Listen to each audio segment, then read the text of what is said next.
Hello everyone, this is Defense Politics Asia, and this is the SIPREP or summary for the day 4 of the Israeli-Hamas conflict. So over at this in the Gaza region, the Israeli forces continue to launch massive airstrikes against the Gaza Strip, and previously we seen them hitting in the northern part of Gaza. This time around, the focus has shifted south and mostly hitting basically everywhere in the southern area. Particularly, we are talking about the Khan Yunis region, in the northern, in the central, and then there was a possible hitting around this place called the Al Furqan. This Al Furqan probably referring to Al Furqari because there's no such place as Al Furqan in Gaza Strip. And they also hit the Rafah region, and particularly important is the hitting of the Rafah crossing. So Rafah crossing is this crossing region, the crossing of the border between Egypt and the Gaza Strip, and it was previously already hit once, and so the Egyptian side have actually repaired the crossing, and then the Israeli strike it again. The excuse the Israeli use is that they are hitting some tunnel system that allows the Palestinians to reinforce, resupply weaponries and whatnot. So that's the reason why they hit that region. So so over in the southern front, continue. We have no news regarding the situation around this southern front region. There's no news about Khalid Sufa or Karim Shalom. Nothing from the Palestinian side, nothing from the Israeli side. So the situation remains unclear. There is, however, shelling being reported at Gruvlot. And further up north, we have shelling being reported across this entire region here, from Kisufim to El Hashelofsha to Nirim, as well as the Riyam military base. This shelling by the Palestinian forces, the Hamas forces, does seems to suggest that the Hamas forces in this region had already withdrawn back into the Gaza region, because it's a bit hard to reconcile why you are shelling your own troops, and there's a high possibility that the Israeli forces had already re-entered all these different regions and has re-established a control over in this area. However, there is no news regarding the ones in the south, like near Oz or Magan. So we'll have to continue to monitor and see how things goes. And we move on into the eastern front. At the eastern front, this is the eastern front. Oh, sorry, eastern front. At the eastern front, we have shelling also reported in multiple regions at Nahal Oz, Kfar Azad, and Sa'ad, as well as Zimrat. The difference is that we have some confirmation of the Israelis arriving in Kfar Azad. The Israeli managed to recover some bodies of dead Israeli civilians or people. And some horror footage coming out from Kfar Azad.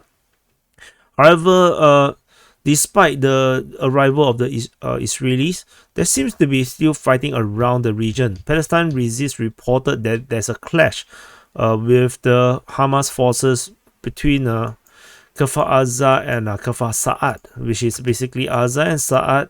So in between these two, probably along the road, because the footage that I saw seems to show a burning vehicle in the road. So that suggests that despite the seeming withdrawal of the Hamas forces into Gaza, they continue to able to conduct raids out of Gaza at will. So until the Israelis are able to secure proper front line or defense line around the Gaza border region, I think the Palestinian forces will be able to continue to conduct raids if they are undetected by the surveillance drones of the Israelis. Over in the northern front, we have fighting being reported at Mafasim. So this continued to show that this area here, the Hamas forces still want to hold position, despite they are also shelling Mafasim. So this is kind of weird, but looks like the Hamas forces does feels like Mafasim is important enough to continue to send forces in to combat the Israeli forces that's coming into this area here. So the situation as Sderot seems to have secured by the Israelis. There is no more fighting being reported as Sderot, but what we do have is the bombardment by the Hamas forces with rocket fire as well as drone strike. So with the first time we are seeing suicide drones deployed against the Sderot region. And previously, we do not have much information about what they are targeting. All these suicide drones, we do see footages being shared, but we do not know where they go. So that's all from this this sector of this northern front. Further up in this area here, fighting is being reported over at the Ashkelon region. Particularly, we are talking about the Ashkelon industrial area in this area here, the industrial area. Israeli forces has been sent in plus reinforcement to fight with the Israeli forces that had the Palestinian forces that have infiltrated into this area here, and fighting is being fought over. The fighting is happening over around this area to the point where the Israeli have to send in more reinforcement to deal with this.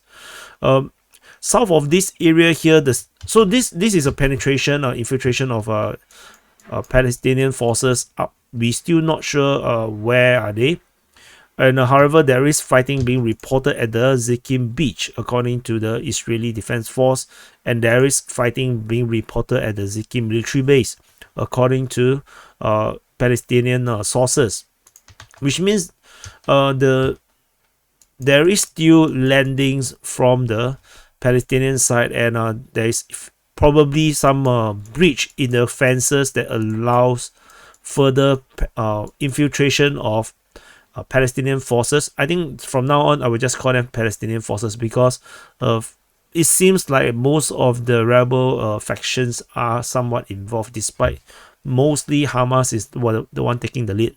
I will just use it interchangeably.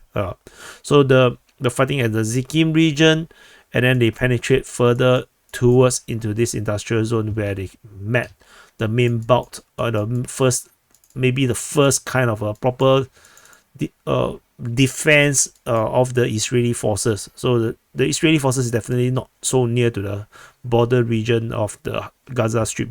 So this is the situation over here. Then we have more bizarre information. There is information that from Palestinian sources that there's some fighters, probably Hamas forces, has entered Ashkelon as well as Ashdod. So Ashdod is a bit much more further away from the Gaza. So the appearance and sources, according to the Palestinian sources confirming this fighting, thus shows that the Palestinians still have their ways to continue to operate into the rear of Israeli positions. So fighting is reported at Ashkelon as well as over here at Ashdod. So I'm not sure how they get there. So it could be a sleeper cell. They could be people who are already infiltrated and they have been hiding for a few days.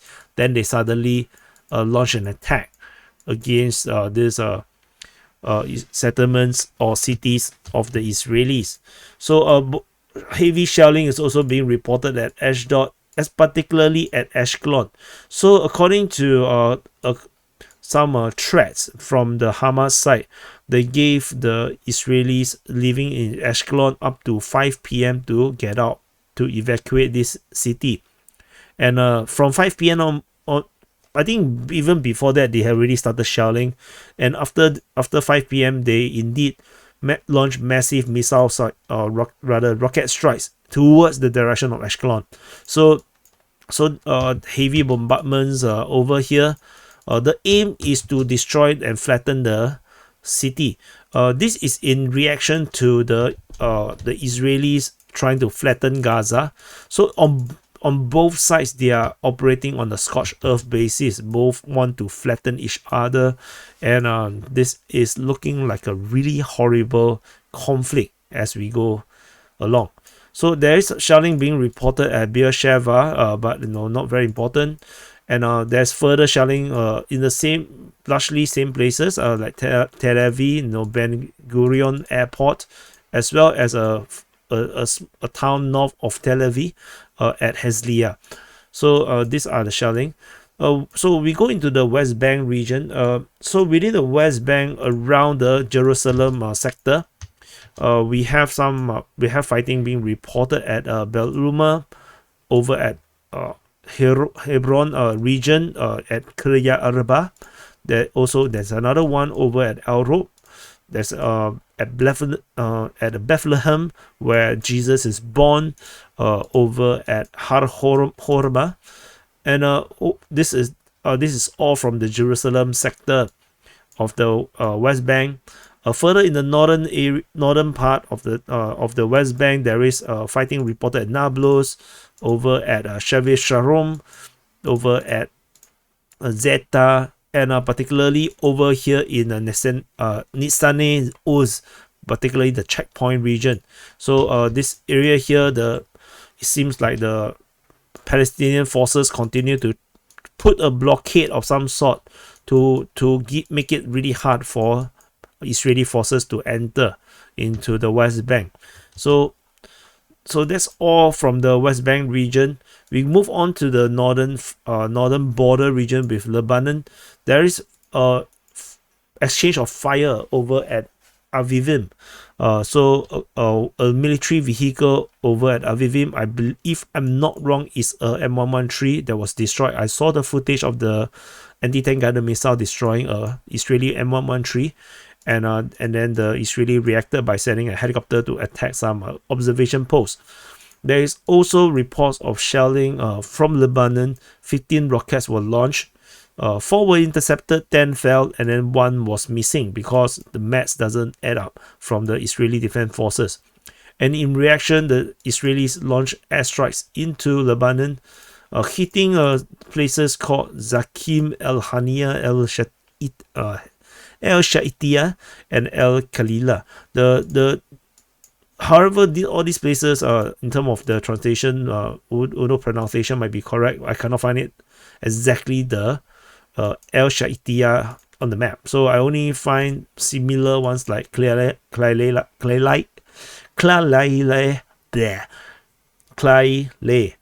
and also at Hanieh.